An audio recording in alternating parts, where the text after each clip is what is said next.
Unang pagkakataon na pinaunlakan ni Ira ang imbitasyon ni Mick na mag-dinner sila sa labas. Pumayag siya para may rason siya sa kanyang ina at padrasto para hindi siya makasama sa mga ito sa opening ng bar ni na Cesar.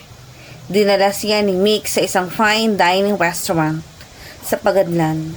Asikasong-asikaso siya nito habang kumakain. Naisip niya na hindi nga siya nagkamali sa makipaglapit dito.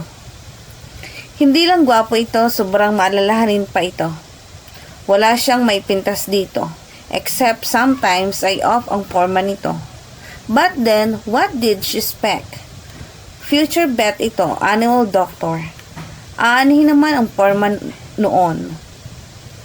Ira, wala bang magagalit sa akin kung manligaw ako ng formal sa iyo? Diretsang tanong nito nang nasa kalagitnaan na sila ng pagdi-dinner.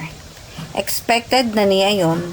Alam niyang doon din pupunta ang pagtsatsaga nito sa kanya mula nang magkakilala sila sa resort. Ngumiti siya. Nasabi ko na sa iyo noon pa wala akong boyfriend. Natawa ito. Natatandaan ko pero makulit talaga ako. Gusto kong makasiguro. Mahirap na. So pwede ba akong umakyat ng ligaw? Oo, pero magtsaga ka. Paibigin mo muna ako ng todo. Sweep me off my feet. Nakabungis-ngis na tugon niya. Kitang-kita sa kilos mo ang katuwaan. Nagtagal sila sa restaurant dahil sa pagkukwentuhan. Pasado 10:00 na ng gabi nang ihatid siya nito sa bahay ni Tito Richie niya. Ang katulong doon ang nagbukas ng pinto para sa kanya. Paakyat na siya ng hagdan nang marinig niya ang pagtawag ni Ay Jomi sa kanya. Pumunta si Cesar dito. Kani-kanina lang, Ira, sabi nito. Nagulat siya. Bakit siya pumunta rito? Ay alam naman niya na hindi ako pupunta sa bar nila. Ewan ko. Sinabi ko na umalis na kayo ni Mick. Parang nabwisit nga Nagkibit balikat na lang siya, saka dumiretso sa kwarto niya. Nang nasa loob na siya ng kwarto ay saka niya chinek ang kanyang cellphone. May text message si Cesar. So, may kadate ka pala. Kaya nag-cancel ka na ng usapan natin dito sa bar. Good luck! Napanunok siya. Ramdam niya ang hinanakit sa mensahe ng binata. Hindi na uli nag-text o tumawag si Cesar kay Ira. Dapat ay masaya na siya dahil hindi na siya kinukulit ng binata. Hindi na niya kailangan pang iwasan ito. Iyon ang gusto niya pero nasasaktan siya. Nanatawa siya nang maalala ang lyrics na kanta ni Sheryl Crow. If it makes you happy, it can't be that way. If it makes you happy, then why the hell are you so sad? Bakit kailangan niyang masaktan gayong iyon naman ang gusto niya? Nang hapong iyon ay sinamahan siya ni Mick sa pamimili ng tela para sa uniform na gagamitin niya sa pagtuturo sa BCU. Na-require siyang mag-take ng teaching methods pero tuwing Sabado iyon. Kapag weekdays ay isa siyang guro. Habang pumipili siya ng pang-corporate na shoes na iteterno sa uniform niya, napansin niya ang pagkainip sa mukha ni Mick. Hindi niya ito masisi. Halos 1 oras na siyang namimili pero wala pa rin siyang magustuhan. Okay ka lang? Tanong nito. Pilit lang itong tumango. Tara na lang sa ibang shop. Hindi ko type ang shoes nila rito. Baka wala ka na namang magustuhan doon. Aabutin tayo ng hating gabi nang wala ka pang napipili na sapatos. Napakunot noo siya sa bahagyang pagtaas ng tono nito. Pinigil niya ang sarili na tarayan ito. Okay. Kapag wala akong napili sa next boutique, bukas na lang uli ako maghahanap ng shoes. Nahimigan yata nito na nagtampo siya. Naging malumanay na ang tinig nito. Let's go. Bago pa tayo lumipat sa ibang shop, mag-snack muna tayo. Gutom na ako. Tumango lang siya kahit ang gusto niya sana ay magpahatid na rito. Dahil hindi na niya gustong makasama pa ito ng matagal. Siya agad na simula bukas, hindi na siya lalabas na kasama nito. Lagi namang free and willing ang 3 kaibigan niya. Bakit niya pagtsatsagaan si Mick? Gustuhin man niyang mapalapit ang loob niya sa binata. Nakikita niya na useless lang iyon. Hindi ito ang lalaking gusto niyang pagtuunan ng atensyon. Magiging unfair lang siya kay Mick dahil umaasa ito na eventually ay sasagutin niya ito at magiging boyfriend. Sa KFC sila humantong. Pagpasok nila roon, huli na para magbagong isip pa siya nang matanaw niya si Cesar na kumakain sa isang mesa kasama sina Simon at Jed. Hindi siya nagpahalata kay Mick pero natigilan siya. Kailan ba huli niyang nakita si Cesar? Mag-iisang buwan na yata. She missed him. Pero tila hindi siya namimiss si Cesar. Tiningnan lang siya nito at nag-iwas na agad ng tingin. Kinagabihan, bilang baligtad siya sa kanyang higaan. Mahal niya si Cesar at hindi na yata niya kayang labanan ang kanyang damdamin. I am so doomed. Nasa baba si Mick, ani ay Jomi. Hindi tuminag si Ira sa kinauupuan niyang stool sa loob ng kanyang kwarto. Yaya, pakisabi na tulog ako. Hindi naman ito nagtanong. Tahimik na lumabas na ito ng kwarto niya. Ilang oras ang lumipas nang magaring ang cellphone niya. Si Mick ang tumatawag. Napilitan siyang sagutin iyon. Lalabas ka ba mamayang hapon para bumili ng sapatos? Hindi na, simpleng tugon niya. Natigilan siya, at nang muling bumuka ang bibig niya, hindi na niya na-edit ang sasabihin niya. Mick, pwede bang tumigil ka na sa panliligaw sa akin? Huh? I'm sorry, pero masasaktan ka lang kapag pinagpatuloy mo pa. Hindi ko na talaga kaya. Na ano? Na mahalin ka? Hindi agad ito nakasagot. Pero bakit, Ira? Ano ba ang nagawa kong mali sa'yo? Ano ba ang problema sa akin para mabago ko nang magustuhan mo ako at mahalin gaya ng pagmamahal ko sa'yo? This may sound cliché, pero hindi ikaw, Mick. It's me. Hindi ko maturuan ang puso ko na mahalin ka. Hindi ito na kay Mick. I'm so sorry, Mick. Sabi uli niya. Kilala ko siya.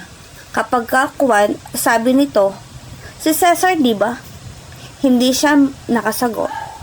Alam ko na agad nung una ko palang siyang makaharap, Ira. Mapakalang saad nito. Hindi uli siya nagsalita. I see. Sabi na lang nito.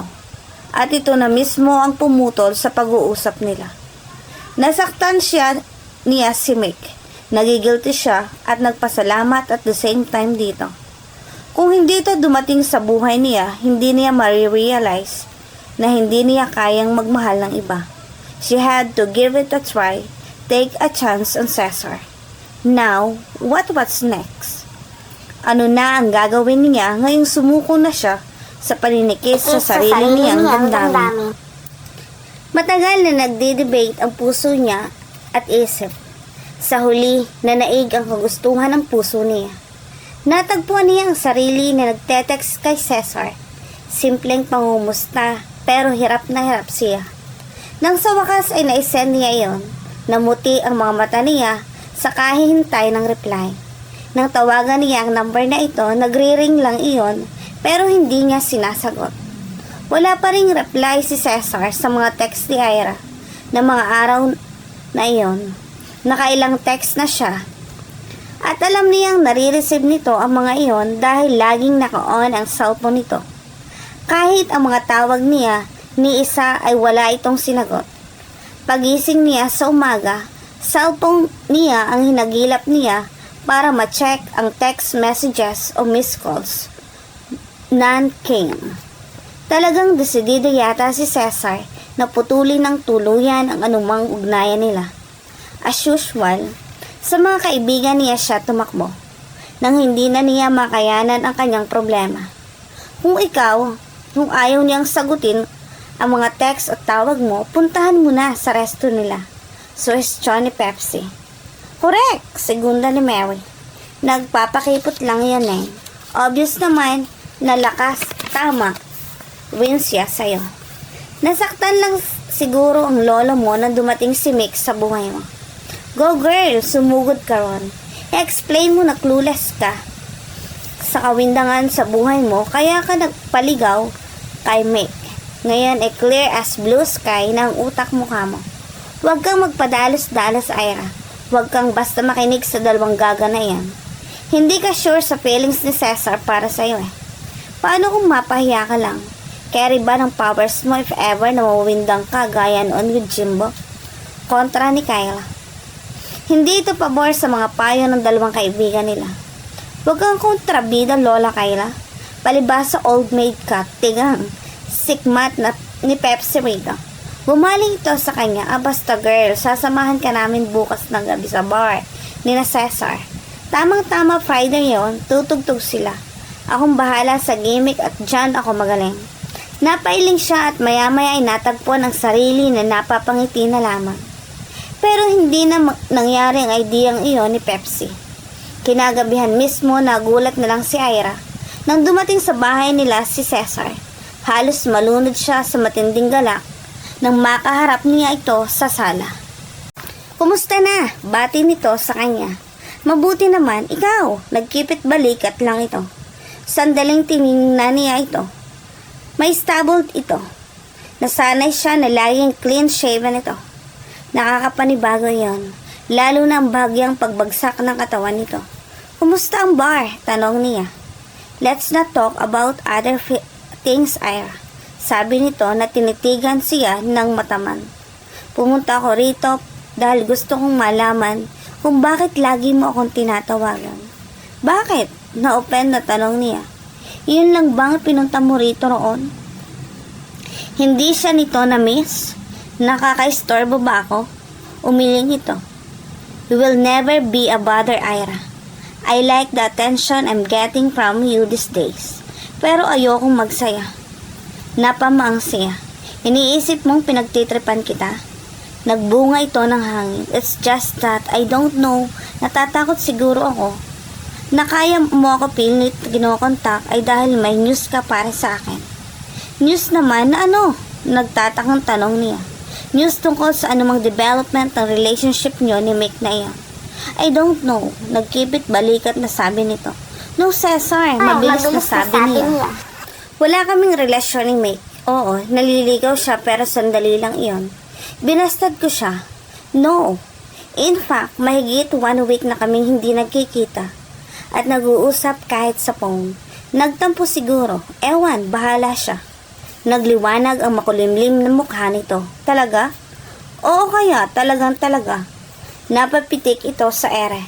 Langyang yun, tapos na palang ang maliligayang araw ng kumag na iyon. Natawa siya. Na mga sandaling iyon ay nagrelax na ang puso niyang ilang araw ng windang. Nahimigan niyang na magiging maganda na ang takbo ng usapan nila ni Cesar.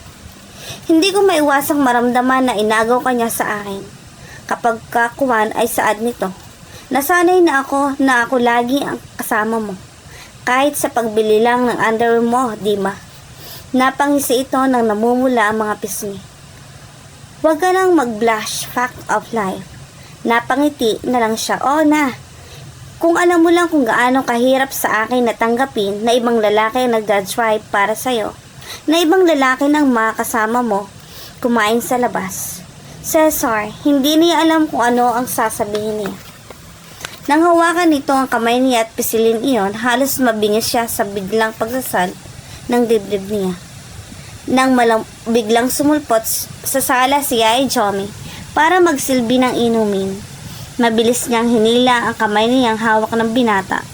Pero alam niyang nakita niya ito dahil may nanunudyong ngiti sa mga labi ng yaya niya. Pero naroon pa ang yaya nila. Nang hawakan uli ni Cesar ang kanyang kamay at ginagap iyon. Lalong lumawak ang pagkakangiti ni Yaya Jomi bago ito bumalik sa kusina. Ano ba? Nakakahiya kay Yaya eh. Pabulong na sita niya rito habang pilit na nilalabanan ang kilig na nararamdaman niya. Bibitawan kita kung sasagutin mo ang simple question ko. Anong question? Ano ang English ng mahal kita? Natawa siya. Yeah, corny ha? Just answer me. Kunwari ay sumimangot siya. I love you. Oh yan. Nakuryente siya sa naging reaksyon nito sa sinabi niya. Hinalikan nito ang likod ng palad niya. And I love you more, Ira. Seryosong deklara nito. Natawa siya ng tuluyan. Ay, ang corny nga. Lumang joke na yan, bro. Natawa na rin siya rito. Pero hindi mo na mababawi yon. Sinagot mo na ako, ha? Mula ngayon, girlfriend na kita. Mahirap na, baka masingitan na naman ako ng isang Dr. Dolittle. Alam niyang si Mick ang tinutukoy nito. Napangiti siya. Ira, seryoso ako sa'yo. Alam kong sa ngayon ay maaaring confused ka pa. Pero please, bigyan mo ako ng chance na ipakita at ipadama sa'yo kung gaano kita kamahal. I'm willing to wait, to give you time, para tama na ang satsat sabay nito. Ano bang wait ka pa dyan? Mahal din kita, no? Kamuntik na siyang matawa nang makitang napanga ito. Halatang hindi nito inaasahan ang sinabi niya. Tamang narinig mo, Cesar, mahal kita. Nung una, pinagbabawalan ko ang sarili ko na mapalapit sa'yo ng gusto dahil natatakot ako na lumalim ang feelings ko para sa'yo.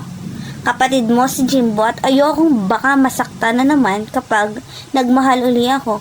At sa kapatid pa niya, hello, hindi na ba ako nadala? Pinilit kong mag-focus sa ibang lalaki kay Mick nga. Pero naisip ko, kapag hindi na ikaw ang palagi kong nakikita at nakakasama, nakakalimutan na kita. Pero mahirap palang labanan ang puso. Ikaw ang nagpaamo rito eh. Ngumiti siya, kahit pakaramdam niya ay nasa dulo siya ng radyo sa mga binibitawan niyang linya. Ira, nag-uumapaw ang kaligayahan sa anyong at tinig ni Cesar. Ikinulong nito ang mukha niya sa dalawang palad nito. Their eyes locked. Kapag kuwan ay nepos nito ang isang kamay sa kanyang bewang at niyakap siya. Ira, I love you. His voice was husky in her ear and was kissing her temple full of love and gentleness. I love you too. Nang ihatid niya ito sa sasakyan nito sa carport, nang magpaalam ito gaya niya, tila nakalutang ito sa alapaap. Bago nito binuksan ang pinto ng kotse nito ay kinabig siya nito. Napapikit siya at naghintay sa halik nito. Nang lumapit ang mga labi nito sa mga labi niya, halos mapayak siya sa labis na galak. God, she was so in love with this guy. Buong pagmamahal na tinugon niya ang halik nito. Nang maghiwalay ang kanilang mga labi, pinisil nitong mahina ang ilong nito. Bangin ka ba? Napapangiting tanong nito. Kumunot ang noo nito. Bakit? Bakit ako nahuhulog sa'yo? Napabungis-ngis siya. Gosh, ang corny nga talaga. Kailangang aralin ko ng tanggapin yon. Minus pogi points pero kaunti lang naman. Pero tumawa ka naman ah. Kunwari ka reklamo nito. Aminin mo, bumenta yung joke ko.